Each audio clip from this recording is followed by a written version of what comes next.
Hello and welcome YouTube, this is Seka bringing you a Curse of Aros alchemy tutorial. So before we start training alchemy, you'll need to head to the merchant and get yourselves some Secateurs. These include the bronze Secateur at level 1, the iron Secateur at level 10, the steel Secateur at level 20, and finally the crimsteel Secateur at level 30. These Secateurs are super cheap, so I just recommend buying all three straight away. While training alchemy, you'll occasionally receive an alchemy chest that drops directly on the ground below you. Each of these chests will give around 7 to 15 alchemy shards, which can then be turned into keys. You need 200 alchemy shards to turn into one key. Now, once you have enough alchemy shards and you're ready to exchange them for keys, head east of the desert spawn. You'll see two statues, not to be confused with the one on the screen. The correct one is the hand statue right there, and you'll just press it. The statue will give you a key. I'll also open my map just now so you can see how far it's located from the Brightleaf spawn. Here we can see the hand statue, and it's about a 20-second walk from the Brightleaf spawn. Okay, now that you have your key, let's head towards Veraxis. I'll show you where you can redeem them to get your skilling equipments. Right here in front of the Veraxis anvil, there's a little house. You're going to enter the house, and inside you'll see there is a chest right in front of you. You'll click the chest and it will give you your skilling equipment pieces. Here I'm getting a crystal because I already have the maxed tier skilling equipment. So once you have all three tiers of skilling equipment for alchemy, you'll start receiving catalysts from redeeming keys, and you can combine one of each tiered skilling equipment. So for example, you take the tier 1, tier 2, tier 3 gloves and you add the catalysts, and from there you'll be able to get the tier 4 skilling equipment from Jesse Walters, the NPC that we just saw in the chest room in Veraxis. Just a small tip, if you've already unlocked Brewski, try to always take him out whenever you're skilling alchemy. Now here's something quite important that a lot of players don't actually know. Your alchemy level is actually tied to mob drops. So if you don't have the required alchemy level, certain mobs will not drop their alchemy materials at all, even if you're killing the correct mob. Now let's go through the plants you'll find across Aros and the best spots to farm each one. Starting at level 1, you'll be pruning bright roses, which can be found in the Brightleaf spawn. This is your starting plant and the best place to begin alchemy. Now, once you reach level 10, you'll be able to harvest snowdrops, which can be found at the Wintermist bank, and don't forget to equip your iron Secateurs.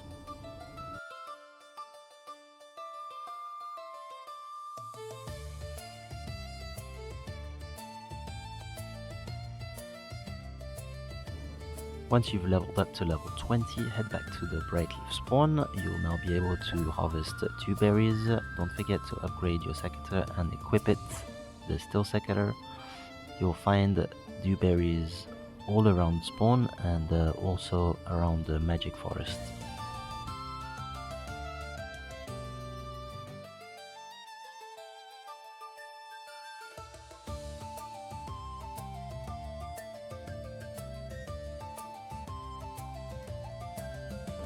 Once you've reached level 27, you'll be able to harvest dusk bells, which can be found all around the magic forest bank.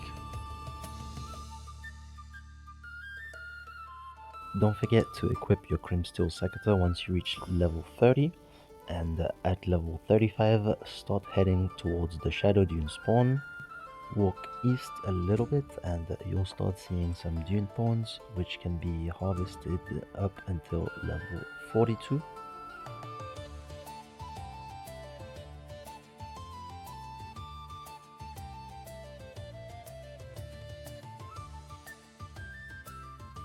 Now, once you've reached level 42, you can head back to the Brightleaf spawn, walk east a little bit, and you'll start seeing Grimwood plants right there. You'll need to keep harvesting the Grimwood until you reach level 50.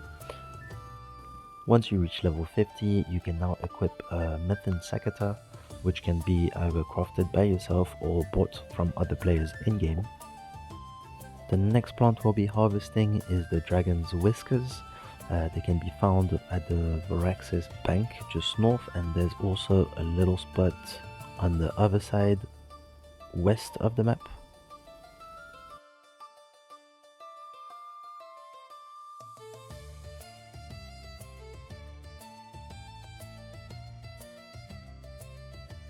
Once you reach level 56, head back to the Brightleaf spawn and head towards the Rock Demon cave. In there you'll find grotwort plants which can be harvested using a Methane Secateur.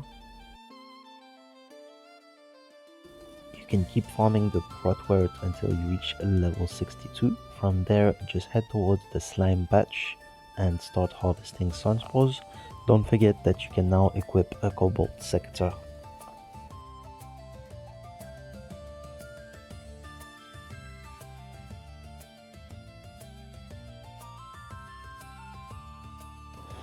At level 65, you'll now be able to harvest bloodleafs. These can be found just west of the Brightleaf bank. These bloodleafs are actually quite important, and you'll be able to cut them into blood petals. Blood petals can be used to summon higher level instances of bryomera boss or sold to other players. They can also be used to charge your Ring of Violation, which is a red drop from the bryomera boss. From level 68 to 73, you'll now be able to harvest Moonshade, which can be found all around the Wintermist bank.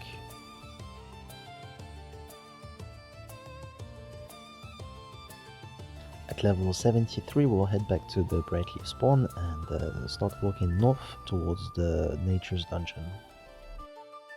In the Nature's Dungeon, you'll find Witchweave, which can be found mostly at the entrance. And don't forget that you can now equip a Varaxite Secateurs.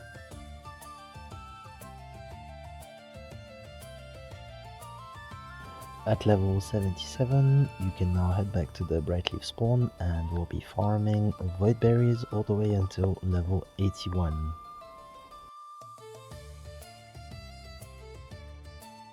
Level 81 to 85 is going to be Drakewing back in the Varaxis spawn, and they're right there next to the bank.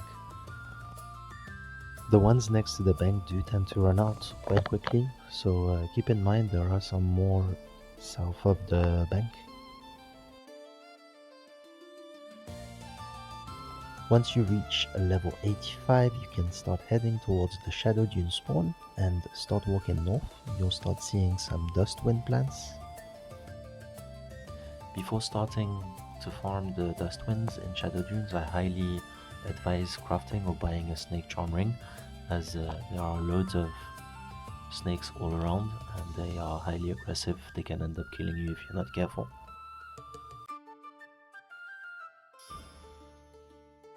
From level 91 to 96, you'll now be able to farm Stone Sage, which can be found in the Shadow Dungeon or Shadow Cave, whichever you want to call it. You'll also now be able to equip Bryomera Secateurs, which are a red drop from the Bryomera boss. At the current time of filming, the Secateurs are worth around 100 to 120 million gold.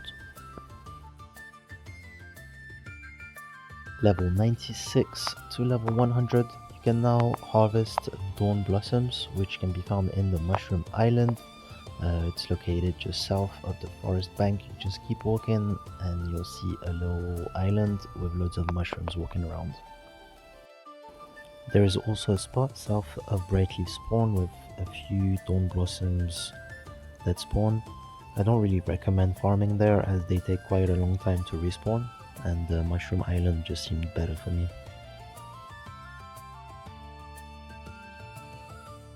Last but not least, we'll have the Frostweed, which are actually quite a recent addition to the game. I think they were added in December 2025. These plants require level 100 to harvest and give the best alchemy experience in the game, so if you're trying to push to level 120, I highly recommend farming these. A great tip that was given to me recently is actually farming the frostweeds that are south of the map, as there is a bank just next to the duck house right there. And that covers every plant that you can harvest in Curse of Aros currently. Don't forget that level 1 to 30 you can buy the Secateurs from the merchants. You've got the level 50 all the way until 70, which can be either crafted or bought from other players, and then the bryomera Secateur, which is a rare drop from bryomera. It can actually harvest 2 plants at once, which will give you also twice as much XP. If you want to harvest faster, you can also use relics of nature, which will help you and give you a chance to harvest successfully quicker. So now let's talk a little bit about potion crafting in the cauldron.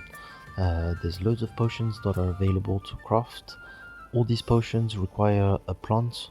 Plants are not tradable, and an alchemy material, an alchemy drop that can be found from different monsters all across the world. Each potion will require a certain amount of plant and a certain amount of alchemy material, alchemy drops from monsters. I'll add a link in the description of the Wikipedia page that has a list of all the alchemy ingredients and alchemy drops, the level requirements you need, and from which monsters you can get them. Brewing alchemy potions is actually a great way to get passive alchemy experience, and while the potions are brewing, you could be either pruning other plants or leveling up any other skills that you want. Thanks for watching. If this video has helped, please leave a like and subscribe. Secateurs out.